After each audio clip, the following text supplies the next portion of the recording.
Hey guys, welcome back to today's video. Today is Saturday, July 3rd, 2021, and today I'm going to be talking about the 2022 United States Senate elections. Now, this national holiday weekend, we are going to be looking at this, and pretty much only this today. I'm not going to be sending out another video. Tomorrow, I will be going live, so stay tuned for that sometime around 1 p.m. Eastern time. So I'll go live for about an hour then. Not any election, obviously, just the 4th of July. Just pop on in, not during fireworks time, but potentially just during a time in which you can go ahead and join. Hopefully you guys can go ahead and join me there. But in today's video, we're going to be talking solely about the United States Senate elections that will determine the Democratic Party's future as to whether or not they will, 1, abolish the filibuster, and 2, pass major pieces of legislation from the Biden administration. Now, the tricky thing about the 2022 midterm elections is that it directly coincides with the House elections, which means that there is so much that can actually happen besides just the Senate elections.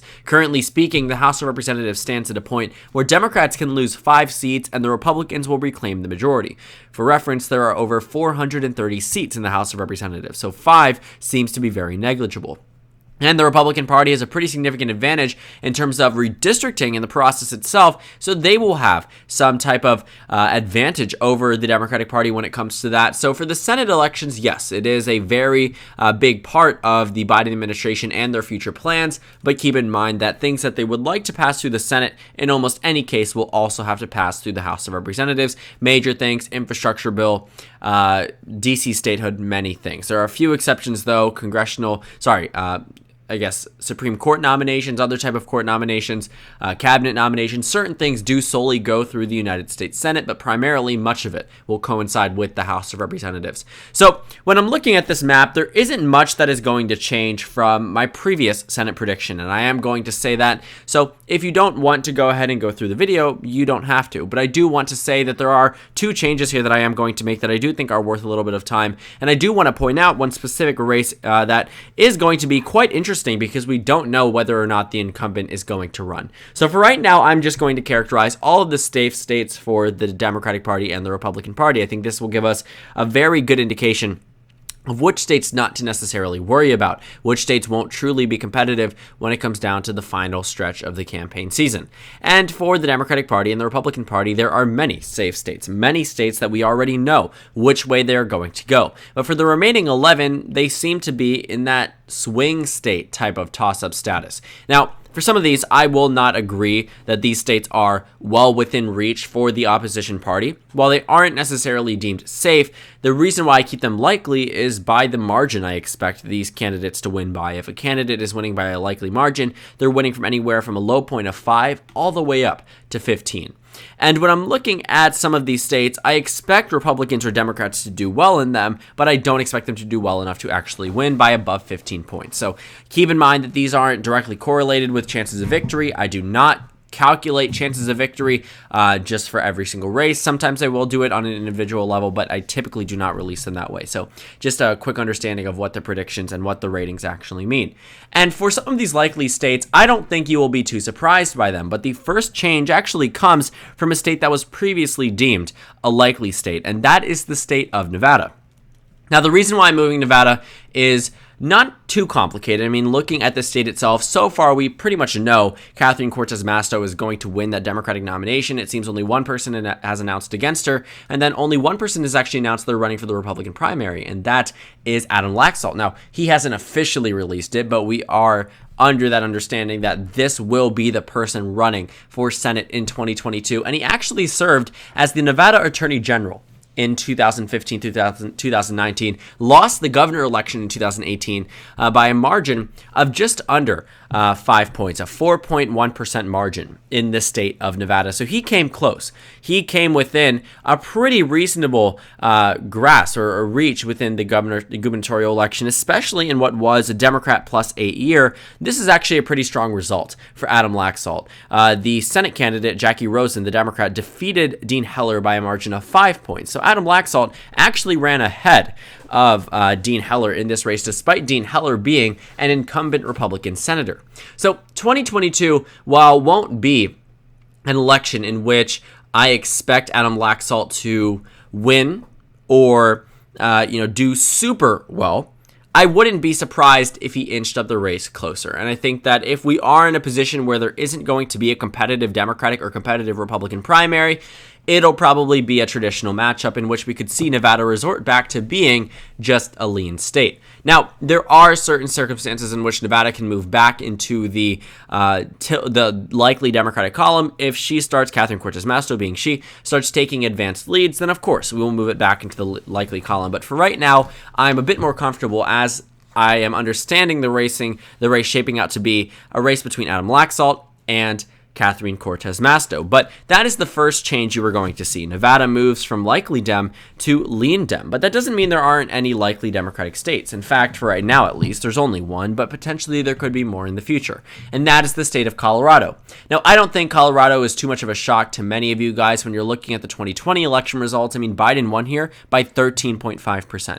This election was also held back in 2016, in which the Democrat won here by over 5 points. It wasn't some super large victory for Michael Bennet, who actually ran for president in 2020, but it was larger than Hillary Clinton's. She won the state by 4.9%. So for him to win by a margin of 5.7%, it's an improvement.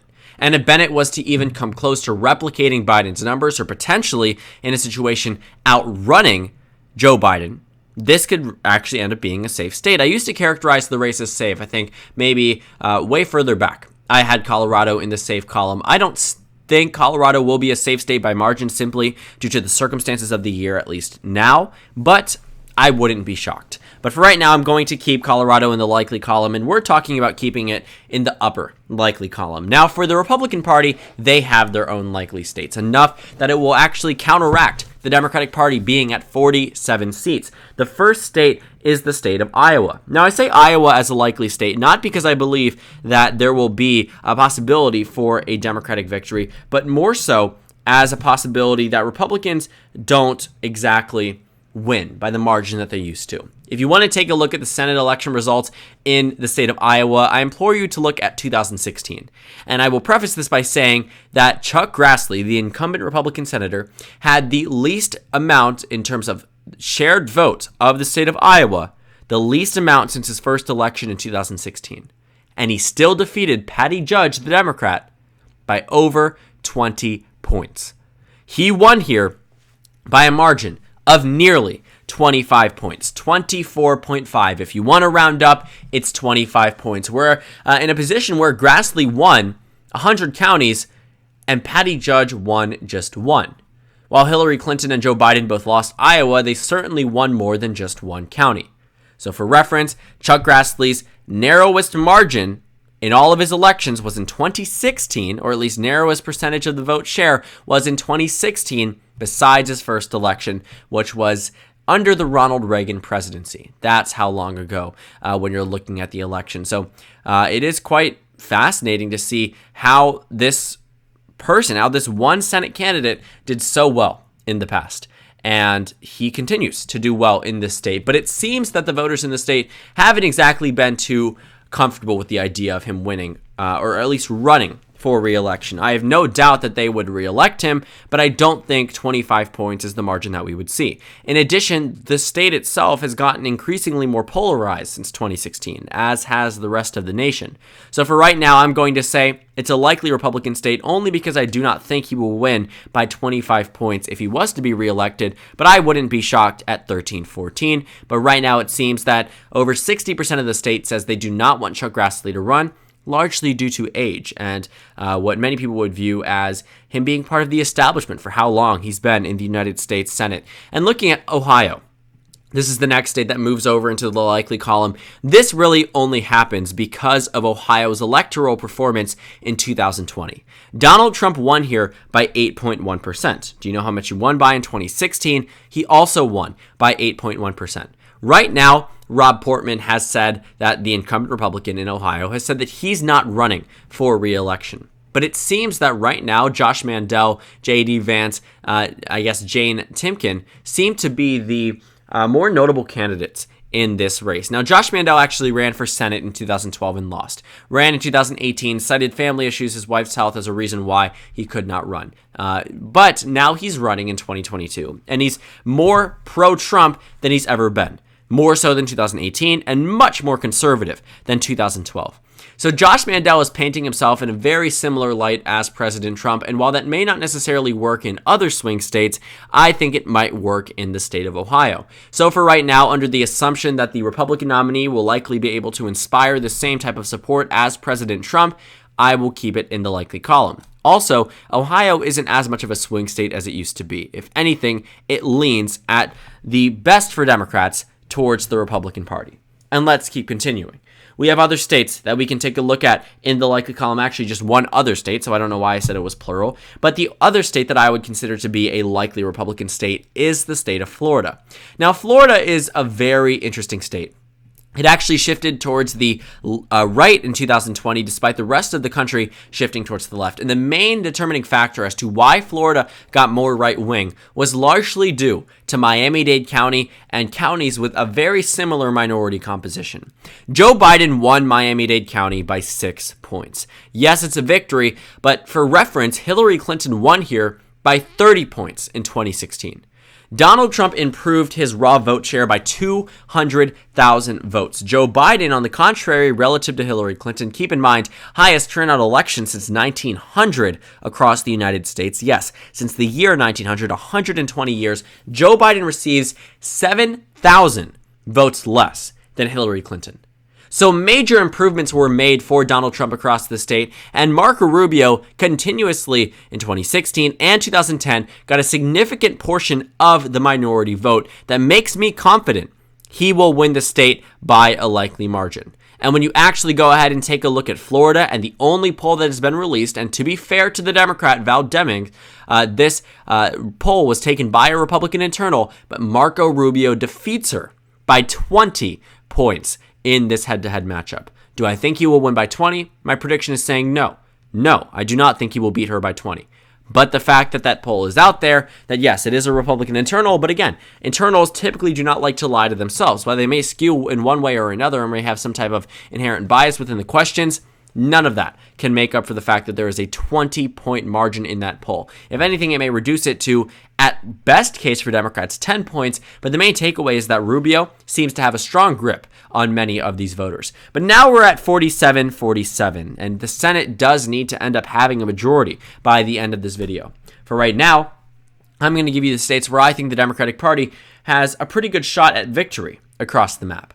The first state that I would say is probably the state of Arizona. Now, the reason why I choose Arizona is due to the 2020 election results and the 2018 election results, in which the Democratic Party did pretty well relative to 2016. I mean, in 2016, John McCain won in the state of Arizona by over 10 points. Then fast forward to 2018, not the same seat. This was Jeff Flake's seat, but he retired. Kyrsten Sinema defeated Martha McSally.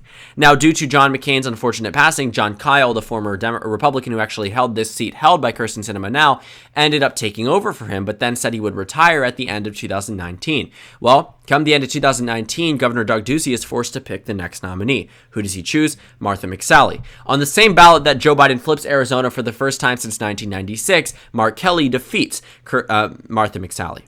And looking at the state itself, because it was a vacated election, there needs to be an election 2 years later. And right now, it doesn't seem that anyone really could challenge Mark Kelly seriously for this seat, at least where I'm looking at it.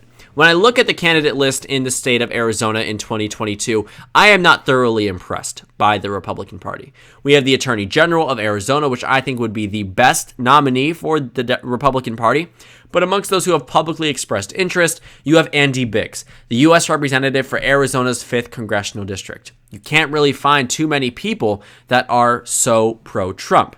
Kelly Ward is a potential name. If she ends up the nominee, I can tell you that certainly will not end well for the GOP. So the Attorney General, I believe his name is Mark Brnovich. If I'm incorrectly pronouncing that, please let me know in the comments. I will correct it by the next video, but I think he would be the strongest candidate. But if Andy Biggs enters into this race, I truly believe Andy Biggs would receive that endorsement over the current Attorney General. And when you look at the hypothetical polling, while the Attorney General hasn't been polled too often, you'll see that Andy Biggs, when included, even defeats the own incumbent governor, Doug Ducey, in a head-to-head matchup in the 2022 Senate race. And also, Arizona was much of a letdown for the Republican Party. Doug Ducey, the incumbent governor, declined to run, even though many people were expecting him to eye up this seat. On the same ballot that Kyrsten Sinema won in the state of Arizona, if you take a look at the governor elections, keep in mind Doug Ducey was the incumbent, but that really doesn't make too much of a difference. Doug Ducey won by 14.2%. He defied a blue wave across the state of Arizona, a very significant one of the first times they've seen it in decades, and won by 14.2%. So you can imagine why Democrats were initially apprehensive about Mark Kelly's chances, but after Donald Trump attacked Doug Ducey, it seemed to be a done deal. But for right now, I would not be confident if I was a Republican in the state of Arizona, at least for facing off against Mark Kelly. In a very similar state, we have the state of Georgia, which held an election in 2021 in which Raphael Warnock was able to defeat Kelly Loeffler in this race. Now, Joe Biden defeated Donald Trump in the state of Georgia. He defeated him by a very narrow margin, but it was the first time Georgia went blue since 1992. That rhymes. Interesting. But Joe Biden's victory was not easily won. This took 2 decades of commitment by minority groups across the state and certain groups in the Atlanta metro area that ultimately drove the state towards the left. And for Joe Biden to have done well in the state is monumental. It holds an extremely enormous impact and holds enormous implications for the future of the state of Georgia. And for 2022, it seems that Herschel Walker, the famed football player from Georgia down there, playing for their own team, a very well-known name, a very recognizable one for people who keep up with Georgia as a state, he's running for United States Senate. In fact, announcing tomorrow that he's running as a Republican, endorsed by President Trump. But the thing about this is that he is tying himself so close to Trump already, I can't imagine that it would be too different than the Democratic Party's defeat of Kelly Loeffler. And the situation in Georgia is that as the months progress, as the years go on, the state only gets bluer because of minority shifts. So for right now, Democrats are at 49, the Republicans are at 47, but the Democrats, spoiler alert, will likely retain the Senate majority. I find this first in the state of New Hampshire, in which we are widely expecting Governor Chris Sununu to announce his run in the state. While I do think he is going to run, he has yet to do it right now. There hasn't been this major announcement released yet, so for right now, I will say I am confident Maggie Hassan will win in the Senate race here, and even if he does end up running, Chris Sununu will be in a position where he can't win this Senate election or receive major endorsements without taking mainstream positions. Do you think Donald Trump will be okay with Chris Sununu sort of pushing him away in this very crucial Senate race? Absolutely not. What happened to David Perdue and Kelly Loeffler will happen to Chris Sununu. Only time will tell. While he is a popular governor and won by an overwhelmingly large margin in 2020, being a governor is very different than legislating. While New Hampshire is undoubtedly a swing state, understand Chris Sununu in the governor's office and the way of campaigning will not be the same as a potential senator, Chris Sununu. Campaigning for national politics is very different than campaigning on a local level. Ask any Democrat in a solid red state Senate district where they are representing these Republicans. Ask any Democratic governor from a solid Republican state. Ask Laura Kelly. Go ahead and ask Andy Beshear in the state of Kentucky. Ask these governors, ask these state senators, how do they do it? And it's because the campaigning is done differently. Because there is no national implication, the implication is all onto the constituents.